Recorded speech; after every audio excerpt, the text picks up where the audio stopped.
পাল বলছিলেন যে এখানকার বিধায়ক নাকি বলছে যে উনি নাকি ডিআরএম কে বলেছেন আর ডিআরএম নাকি ট্রেন চালু করে দিয়েছে কোথায় অব্দি, বেঙ্গালুরু অব্দি। কার্তিক বলছিল দাদা আপনি তো জানেন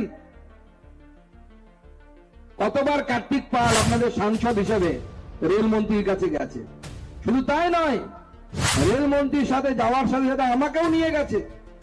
আমরা দুজনে মিলে সই করে বুনিয়াদপুর কালিয়াগঞ্জের জন্য দরখাস্ত দিয়েছি। ইটাহার, গুঞ্জরিয়া, গাজল, ওখানে আমাদের নিমাই সিং দাঁড়িয়ে আছে। ইটাহারের আমাদের নেতা এবং অন্যান্য নেতৃত্বরা আছে সেখানে।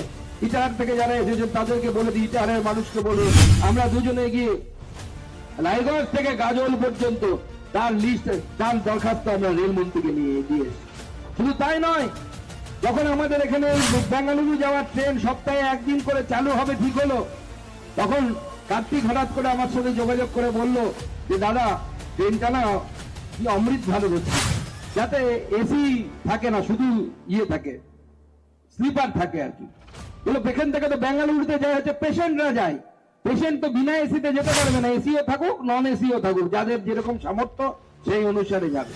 তখন কার্তিক পাল এবং আমি দুজনে মিলে রেলমন্ত্রীর সাথে যোগাযোগ করি এবং মাননীয় রেলমন্ত্রী হস্তক্ষেপ করে উনি এই অমৃত ভারত স্লিপারের জায়গায় উনি সঙ্গে সঙ্গে নর্মাল এক্সপ্রেস, অর্থাৎ যাতে এসিও থাকবে নন এসিও থাকবে, যার যেরকম ইচ্ছে সে সেরকম টিকিট কাটতে পারবে, সেইভাবে ব্যবস্থা করে দেয়।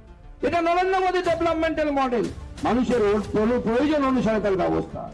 আর এখানকার বিধায়ক সে গুল মারছে, বাবা তুমি তো জানতাম শুধু গাছ খেতে পারো, 52 টাকার নারকেল গাছ 250 টাকা করে বিক্রি করেছে, সে খবরটা আমাদের কাছে আছে। যতই এখানে ওখানে এদিক ওদিক করে চকলেট দিয়ে তদন্ত দাবিয়ে রাখো, তদন্ত কিন্তু শেষ হয়নি, তদন্ত শেষ পর্যন্ত যাবে এবং তোমাকেও দিনের যেদিন দিন আসবে সেদিন কিন্তু জেলের ভিতরে যেতে হবে। এটা নরেন্দ্র মোদী সরকার না খাওয়াঙ্গা না খানে দুঙ্গা এমনিতে আমরা